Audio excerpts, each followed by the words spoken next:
मैंने खैर अर्ज ये किया है कि अल्लाह ताला मौजूद है, इसका मतलब क्या है, ज़रा इसको समझे ताकि आपकी उलझने ख़त्म।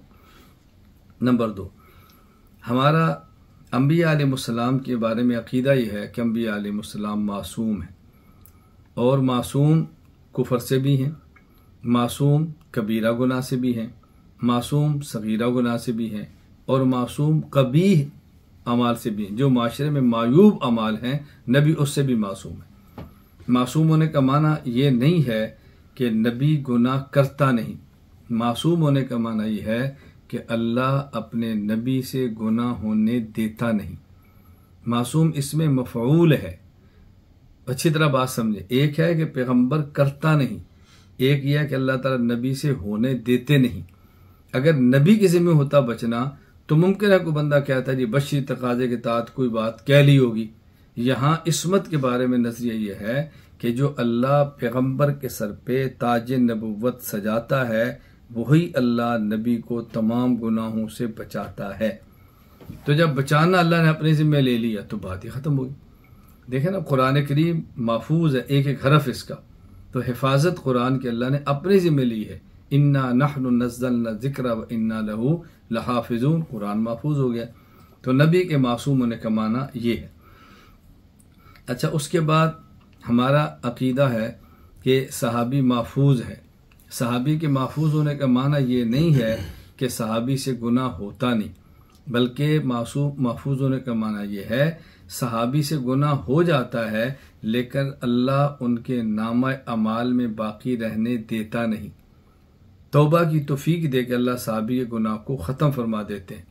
तो नबी मासूम है और सहाबी महफूज है।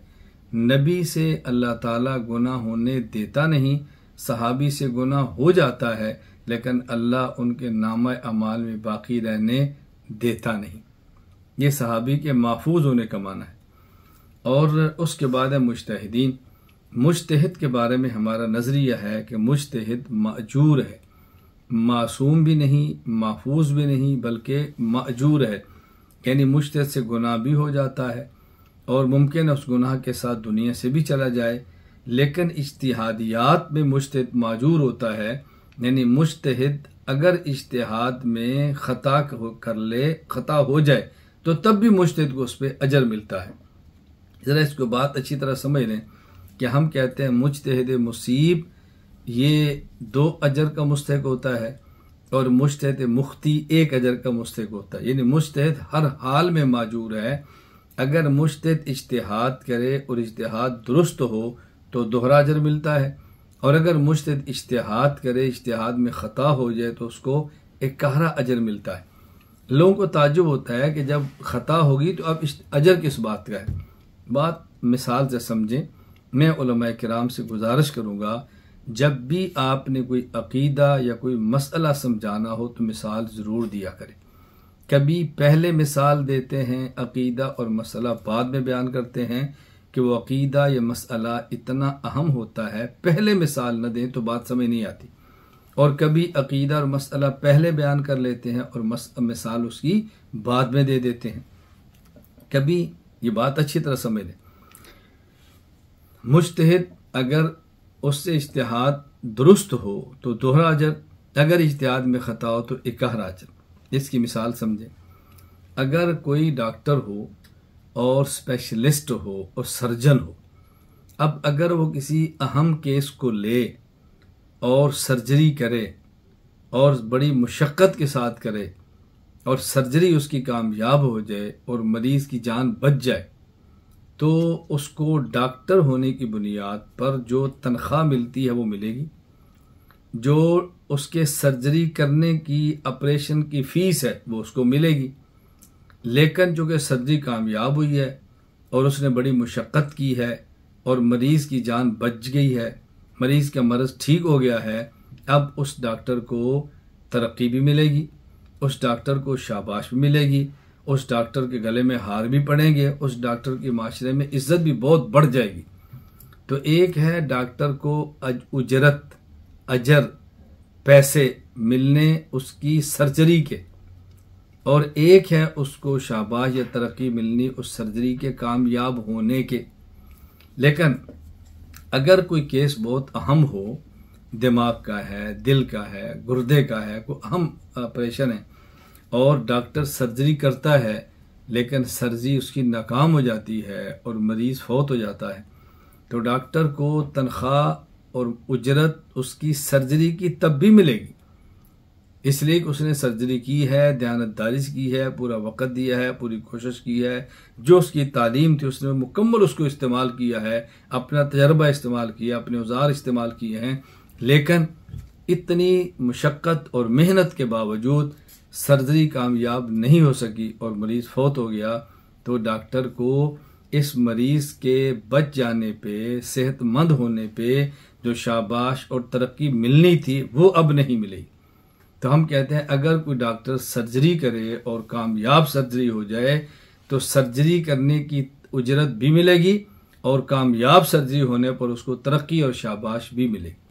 और अगर डॉक्टर सर्जरी करे और सर्जरी नाकाम हो जाए तो सर्जरी और ऑपरेशन की उसको उजरत मिलेगी, लेकिन उस ऑपरेशन में नाकाम होने की वजह से उसको जो तरक्की या उसको शाबाश मिलनी है वो नहीं मिलेगी।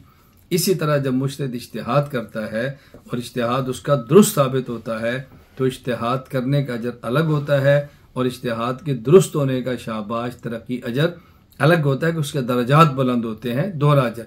और अगर उसके इज्तिहाद में ख़ता हो जाती है तो इज्तिहाद करने का अजर फिर भी मिलता है, लेकिन इज्तिहाद में ख़ता होने की वजह से जो उसके रफ़े दर्जात होने थे दुरुस्त होने के वो नहीं कर पाता। इसलिए हम कहते हैं मुज्तहिद को हर हाल में अजर मिलता है, वो अजर है इज्तिहाद का। अगर दुरुस्त होगा तो दुरुस्त होने पर रफ़े दर्जात अजर वो भी मिलेगा, इज्तिहाद में ख़ता हो जाएगी तो रफ़े दर्जात और दुरुस्त होने पर जो अजर था वो मुज्तहिद को नहीं मिलेगा, लेकिन मुज्तहिद हर हाल में माजूर होगा। इज्तिहाद की बात चलिए, मैं एक और बात भी कहता हूँ, उलमा बहुत अच्छी तरह समझे ताकि आपको आगे समझाना आसान हो। हम कहते हैं अगर एक मसले पर दो मुज्तहिद हैं, तीन हैं, चार हैं, उनका आपस में इख्तलाफ है, बाकी मुज्तहिद तो बात के हैं। आदे अली में देख लें, हज़रत अली रज़ी अल्लाह अन्हु एक तरफ हैं, हज़रत अमीर मुआविया रज़ी अल्लाह अन्हु एक तरफ हैं, दोनों के इज्तिहादी इख्तलाफ हुआ है तो दो मुज्तहिद हैं। अच्छा, इसी तरह बात के फ़िक़ी मसाइल में इज्तिहाद हुआ, इमाम हनीफ़ा का इज्तिहाद अलग है, इमाम मालिक का अलग है। बाद मसाइल में इमाम मालिक बिल्कुल अलग है, इमाम हनीफ़ा अलग है, कभी इमाम शाफी बिल्कुल अलग है, दो दो तीन तीन आरा भी आ जाती हैं। अब यहाँ पर लोगों को उलझन होती है कि जब एक मसला पर दो मुज्तहिद इज्तिहाद करेंगे, एक कहेगा पाक है, दूसरा कहेगा नापाक है, एक कहेगा हराम है, दूसरा कहेगा हलाल है, तो ये बताएं कि इसमें दोनों मुज्तहिद दुरुस्त कैसे होंगे? एक गलत हो एक दुरुस्त होगा, आप कहते हैं सारे दुरुस्त हैं। बात अच्छी तरह समझ लें, मैं बात समझाया करता हूँ कि मुज्तहिद का अगर इख्तलाफ हो भी जाए, इन दन्नास चारों मुज्तहिद बरहक हैं और इन दल्ला एक मुज्तहिद बरहक है। इन दन्नास चारों ठीक हैं और इन दल्ला एक ठीक है। भाई ये क्या हुआ कि लोगों के यहाँ सारे ठीक है तो अल्लाह के यहाँ एक ठीक है? जब अल्लाह के यहाँ एक ठीक है तो हमारे यहाँ भी एक ही ठीक होना चाहिए। जब हम सबको ठीक कहते हैं तो फिर अल्लाह सा एक को ठीक बाकी गलत कैसे कह रहे हैं? अच्छी तरह बात समझें। मुज्तहिदीन जब इज्तिहाद करते हैं और उनके इज्तिहाद में इख्तलाफ हो जाए तो हम ये कहते हैं कि लोगों के यहाँ चारों बरहक हैं, ने लोग चारों मुज्तहिदीन में से जिस मुज्तहिद की इज्तिहाद पर अमल करेंगे उनको अजर मिलेगा, जन्नत मिलेगी, उनकी नमाज हो जाएगी, बिल्कुल दुरुस्त होगी। लेकिन अल्लाह के यहाँ चारों दुरुस्त नहीं, अल्लाह के यहाँ एक बरहक होगा। इसका मतलब क्या है? ज़रा मिसाल समझें ताकि आपको बात अच्छी तरह समझ आए। अगर चार आदमी सफ़र के लिए घर से निकले हैं और दौरान सफ़र रात आ गई और मौसम अबरआलूद हो गया, गर्दो गुबार आ गई, कोई आंधी आ गई, कोई ऐसा माहौल बन गया मौसम का कि उनको किबले का मालूम नहीं हो रहा कि किबला किस तरफ है, किबले का तयन नहीं हो रहा और किबला बताने वाला भी कोई नहीं। आप कहेंगे आज के दौर में तो कोई मुश्किल नहीं। भाई आज के दौर में मुश्किल है, जब मोबाइल की बैटरी डेड हो जाएगी तो क्या होगा? मोबाइल ही काम नहीं करेगा तो कैसे आज के दौर में आप पता करेंगे? बच्चों वाली बातें ना करें। मोबाइल उनके ऑफ हैं, बंदा वहां पर है कोई नहीं, मौसम ने पूरे सिस्टम को बर्बाद करके रख दिया है और नमाज पढ़ना चाहते हैं। अब बताएं, ऐसी सूरत हाल पैदा हो जाए कि आदमी चार हों, किबला चारों को मालूम न हो और किबला बताने वाला कोई ना हो। अब ज़रूरत पेश आ गई, अब ये नमाज कैसे पढ़ेंगे? यहाँ पर मसला ये है कि नमाज के लिए तो किबले की तरफ मुंह करना शर्त है। ये ज़हन में रखें कि जब काबा नज़र आ रहा हो तो फिर काबा की तरफ मुंह करना शर्त है। इसे कहते हैं जेहते काबा, इसे कहते हैं आईने काबा किबला होता है। और अगर आप काबा से दूर हैं, फासले पर हैं या दरमियान में बिल्डिंगें हैं, काबा नज़र नहीं आ रहा, तो फिर किबला काबा नहीं जेहते काबा होती है कि जिस तरफ काबा है उस तरफ मुंह करें। देखें ना, जैसे हम पाकिस्तान वाले या हिंदुस्तान वाले मुंह करते हैं मगरिब की तरफ। अब जाहिर है काबा तो छोटा है और हम कहाँ खड़े हैं 1000 किलोमीटर और सबका मुंह इस तरफ, तब इन सब का मुंह खास काबा की तरफ नहीं ना, काबे की जेहत की तरफ है कि जिस तरफ काबा है। बात अच्छी तरह ज़हन नशीन फरमाए। चार आदमी सफ़र में जा रहे हैं, नमाज का वक्त हो गया, इनको किबला मालूम नहीं, किबला बताने वाला कोई नहीं और नमाज के लिए शर्त है मुंह का जेहते काबा की तरफ होना, किबला की तरफ होना। अब ये क्या करें? उसके लिए ये चारों तहर्री करें, ये चारों इज्तिहाद करें, ये चारों गौर करें, अपने अपने दिल से फैसला करें कि इनका दिल क्या कहता है। अल्लाह की शान, चारों का दिली रुझान बदल गया। एक कहता है जी मेरे ख्याल में तो काबा एक तरफ है, इस तरफ है। दूसरा कहता है जी मेरे ख्याल में काबा इस तरफ है। तीसरा कहता है जी मेरे ख्याल में काबा इस तरफ है। चौथा कहता है मेरे ख्याल में काबा इस तरफ है। तो ये चारों उस तरफ मुंह करके नमाज पढ़ेंगे जिस तरफ इनका दिल कह रहा है, जिस तरफ इनकी राय है, इनकी तहर्री है, इनका इज्तिहाद है। अब देखें, चारों ने नमाज पढ़ी और चारों का काबा अलग अलग हो गया, काबा नहीं किबला चारों का अलग अलग हो गया। अब हम कहेंगे इन चारों की नमाज हो गई। ये है इन दन्नास चारों बरहक। लेकिन अल्लाह को मालूम है कि किबला दुरुस्त किसका है, वो तो अल्लाह जानते हैं। हम कहेंगे कि किबला चारों का दुरुस्त हो गया, जो इनके बस में था इनने कोशिश की है, इनके बस में था मालूम किया है, बताने वाला कोई नहीं। अब इनके बस में था कि अपना दिली रुझान देखते हुए इन्हें पूरा जोर लगा लिया है, तो जिनके इख्तियार में थे इन्हें किया है। हम कहेंगे इन चारों की नमाज दुरुस्त है और चारों का किबला दुरुस्त है, हम किबला मान लेंगे। लेकिन अल्लाह जानते हैं कि किबला दर हकीकत दुरुस्त है किसका। तो हम ये कहेंगे कि हमारे यहाँ तो चारों ठीक है, हम चारों के बारे में कहेंगे नमाज हो गई, लेकिन दर हकीकत किबला है किसका दुरुस्त, ये हम में से कोई नहीं जानता, ये तो अल्लाह ही जानते हैं और ये क़यामत के दिन पता चलेगा। ये माना जब मुज्तहिद इज्तिहाद करते हैं और चारों मुज्तहिदीन का इज्तिहाद अलग हो जाए तो हम कहेंगे इन दंदास चारों बरहक हैं, यानी हम चारों को दुरुस्त कहेंगे, किसी एक को गलत नहीं कहेंगे। जो शख्स जिस मुज्तहिद की राय पर अमल करेगा उसका अमल कबूल होगा। बाकी क़यामत के दिन अल्लाह ही फैसला करेंगे कि असल मसला किसका ठीक था। बाकी चारों को अजर मिलेगा, चारों की इबादत हो जाएगी। इस पर अहादीस मौजूद हैं और इस पर दलाइल मौजूद हैं।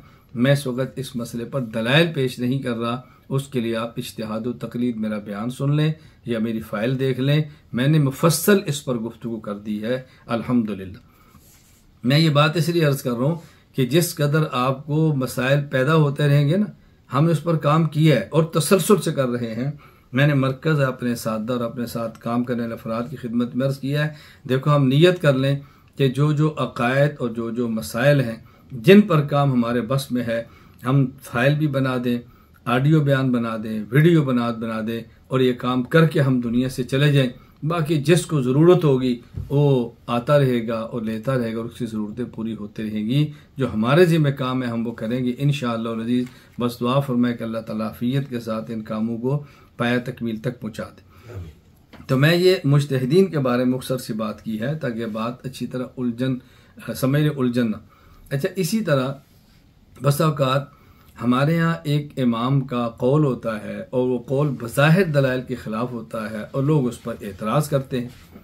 तो हम कहते हैं बात अच्छी तरह समझ लें, हम हनफी हैं, अगर हमारे ऊपर आपने एतराज़ करना है तो हज़रत इमाम आज़म अबू हनीफा रहमहुल्लाह ताला का वो कौल पेश फरमाए जिस पर हमारा फतवा है। मुफ्ता भी कौल को लेकर एतराज करें, जिस पर फतवा नहीं उसको लेकर एतराज न करें। जिस पर फतवा न हो उसे कहते हैं गैर मुफ्ता बिही।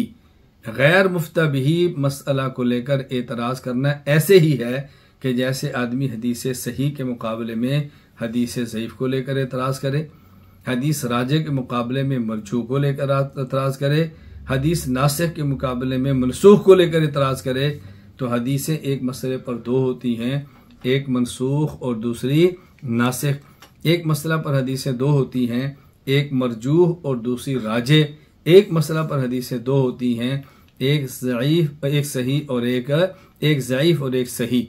तो जब मनसूख और नासिख हों तो नासिख को लेते हैं, मरजू और राजे हों तो राजे को लेते हैं, और इसी तरह ज़ईफ़ और सही हों तो फिर सही को लेते हैं।